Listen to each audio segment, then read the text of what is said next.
preciso reconhecer que o ministro Alexandre de Moraes, ele inovou e ele deve ter usado a espada justiceira, tendo a visão além de alcance. O céu do Brasil está toldado. Está toldado o céu de Brasília. Hoje, o mundo recebe nada que seja novo para nós, senador Coutinho. Mas o fechamento de um linchamento que vem há anos, há quase 7 anos, eu como testemunha ocular, dessa tentativa de desmerecer, derreter, linchando a cada 30 segundos um homem. Eu sei que eu estou nessa luta há muito tempo, lutando pelas mesmas pautas e falando as mesmas coisas. Que esse homem chamado Jair Messias Bolsonaro, quando cheguei na Câmara Federal, ele lá já estava, e tive pouco relacionamento porque fui presidir a CPI do narcotráfico, e como ela durou muitos anos, e ia até as madrugadas, os depoimentos quando CPI era CPI. A partir dali, ao chegar nessa casa, o estreitamento, e não conheço ninguém, e que é fruto. Tem gente que não acredita e não gosta, e quem sabe tem chateação por isso ou inveja, que foi alçado à presidência da República, e isso seriam suscetibilidades. E Jair Messias Bolsonaro começou uma perseguição sobre este homem e um linchamento numa tentativa de tirá-lo do jogo político a todo momento. O que está acontecendo no Brasil hoje, senador Coutinho? Nesse momento, esse fechamento do Supremo, que nós já sabíamos onde ia acontecer, é culpa dessa casa. Essa casa é responsável pela irresponsabilidade que vive o Supremo Tribunal Federal. Quem está falando aqui é quem tem autoridade moral, porque sabatinei todos os 5 que lá estavam. E eles são estelionato jurídico. Estelionato jurídico. Eu votei contra, votei aberto e profetizei o que ia acontecer. A ditadura já chegou até aqui no Senado. Semana passada eu fui botar aqui um zaninho, contando uma mentira jurídica, se dirigindo a mim na sabatina dele. Agora essas crianças inocentes estão lá no Supremo, vítimas do ativismo judicial que se acelerou quando o presidente atual foi presidente, nos 4 anos de Pacheco, e agora muito mais, porque não guardaram a Constituição que confere a esse poder independência e mais poder que os outros poderes sobre o Supremo Tribunal Federal. Se hoje eles fazem o que fazem num contorcionismo, não é jurídico, de narrativas. Jair Bolsonaro, que crime ele cometeu? Ele assumiu a presidência da República, passou o tempo falando em 4 linhas da Constituição, ele cometeu um crime com o Nordeste de Vossa Excelência, que é feita a transposição do Rio São Francisco. Alguém pode me desmentir? Eu vou ficar aqui para partir a Vossa Excelência. Ele fez o auxílio emergencial. O que ele fez? Qual crime ele cometeu? Comprou vacina. Deu comida às pessoas. Se reuniu com embaixadores, é um crime? Qual é o crime? Não acreditar nas urnas, eu desacredito até hoje. Flávio Dino também falou a mesma coisa, o senhor Lupe. Qual o crime que ele cometeu? Ciro Gomes, Brizola. Isso vai ficando no passado. Que crime ele cometeu? E aí o PGR que a gente recebe, a ele eu recebi, com respeito, senador veneziano. Recebi. O cara escreve uma peça, encontro do nada com coisa nenhuma. Presidente, há 2 injustiças que Deus abomina: que o inocente seja condenado e que o culpado seja colocado em plena liberdade como se fosse justo. O julgamento do ex-presidente Jair Bolsonaro é um dos maiores absurdos jurídicos da história do Brasil. É uma farsa que é chocante aos olhos e aos ouvidos. É pura perseguição política. É ódio travestido de respeito aos ritos e à Constituição Federal. Não conheço na história do Brasil um ex-presidente que tenha sido tão perseguido. Bolsonaro teve sua vida pessoal, financeira e política devastada de forma covarde e cruel. Bolsonaro está assistindo sua família ser perseguida de uma maneira implacável pelo governo Lula, pela justiça e por alguns veículos de comunicação contaminados ideologicamente e financeiramente. O acusam de crimes que jamais cometeu e uma suposta tentativa de golpe de Estado que nunca aconteceu.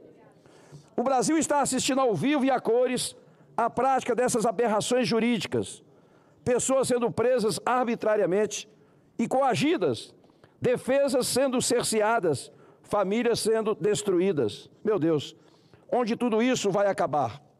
Por que tanta raiva e tanto ódio? O resultado de tanta injustiça, o Supremo Tribunal Federal e o governo Lula já estão sentindo na carne. A rejeição da população. O Supremo é hoje uma das instituições mais desacreditadas do Brasil. E o governo Lula está derretendo. A cada pesquisa realizada, a popularidade do presidente Lula é ladeira abaixo. Nós vivemos um tempo de inversão total dos valores democráticos. E me explico. Aqueles que deveriam defender a Constituição a usam, senador Girão, para garantir, na verdade, justificar abusos. Aqueles que deveriam garantir liberdades a suprimem. E o caso mais recente, na tarde desse dia, foi o recente escandaloso, a criminalização do ex-presidente Jair Bolsonaro e outros ministros de Estado, sob a grotesca acusação de tentativa de golpe de Estado, tendo como prova central um documento jamais assinado, jamais publicado, jamais executado, e que sequer tem autor reconhecido. Eu preciso reconhecer que o ministro Alexandre de Moraes, ele inovou e ele deve ter usado a espada justiceira, tendo a visão além de alcance, acusar alguém de golpe de Estado por uma fictícia minuta do golpe que não foi assinada, é apócrifa, não foi publicada, ninguém viu e que tinha na internet antes do tal golpe de Estado. Parabéns, Alexandre de Moraes. Olha, parabéns, o senhor é sensacional, fantástico. É admirável, tem que tirar o chapéu.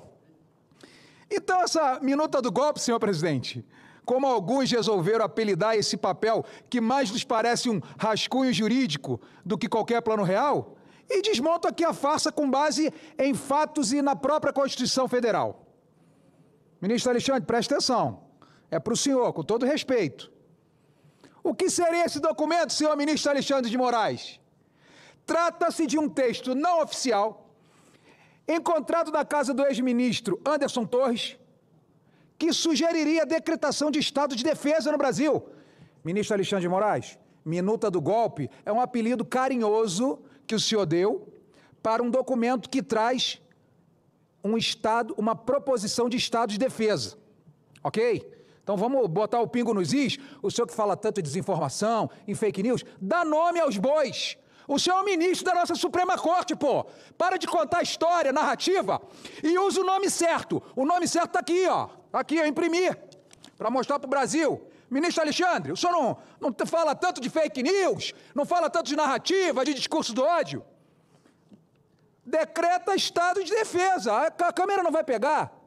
Decreta estado de defesa. Não é minuta de golpe, não. Porque quem ouve o senhor, ministro, quem ouve o senhor, acha que aqui no título está minuta de golpe de Estado. Não faça isso, rapaz. Tomei a coragem de dizer para o Brasil que eu vi o golpe. Eu vi o golpe e eu tenho a coragem de admitir isso aqui na tribuna. E eu vi o golpe, e eu estava ao lado do senador Magno Malta, você também viu o senador Magno Malta, no dia 9 de maio de 2016. Era uma segunda-feira de manhã, quando o então presidente da Câmara dos Deputados, Valdir Maranhão, publica uma decisão anulando a sessão que aprovou a admissibilidade da presidente Dilma, a sessão que aconteceu no dia 17/4. O documento do golpe existe.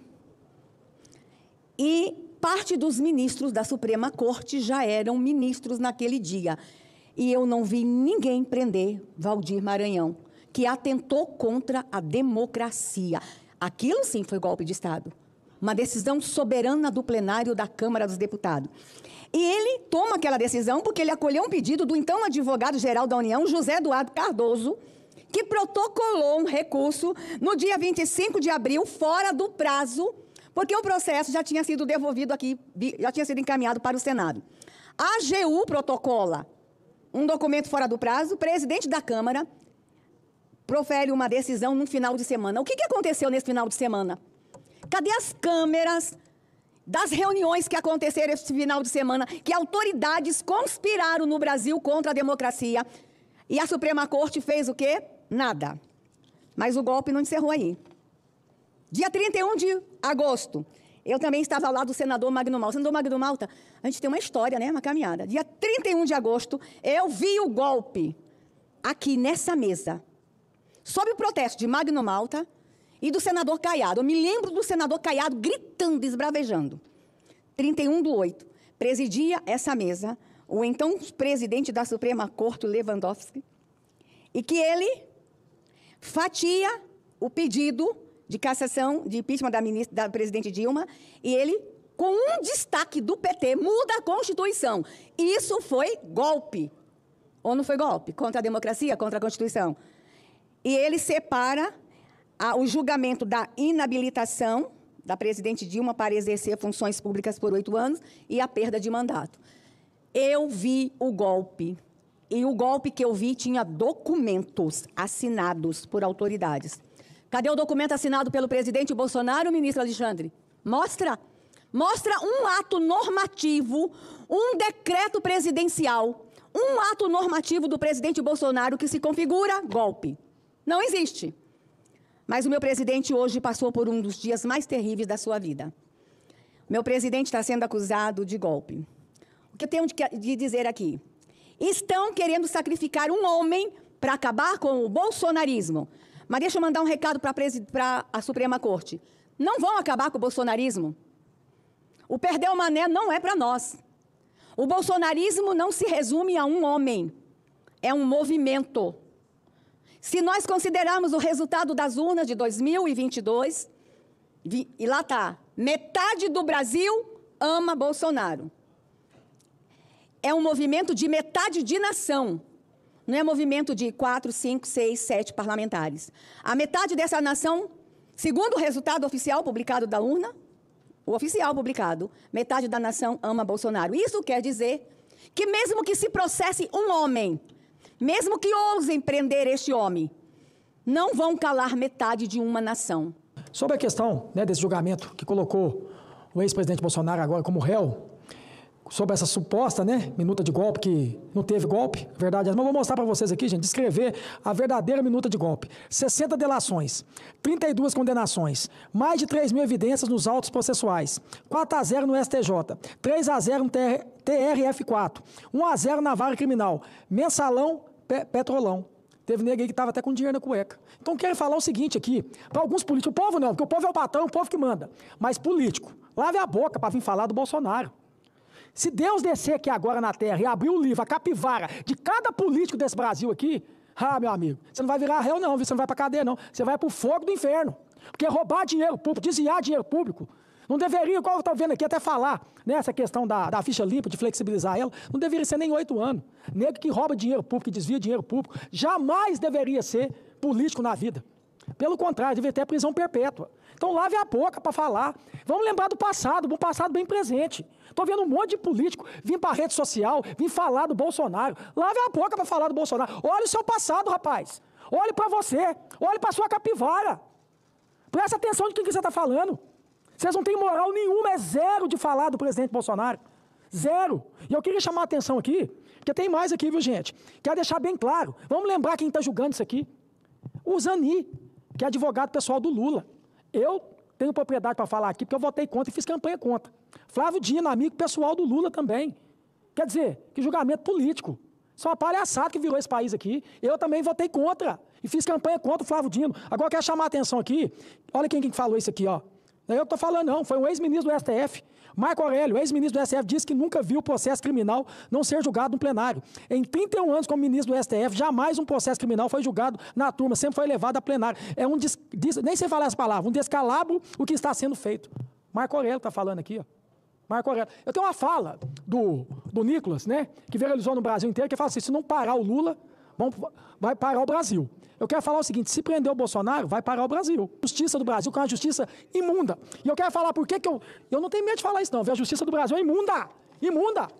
E eu quero mostrar para vocês por que a justiça do Brasil é imunda. Ô, cameraman, se puder dar um zoom para mim aqui, ó. Quero mostrar por que a justiça do Brasil é imunda. Eu vou comparar isso aqui, ó.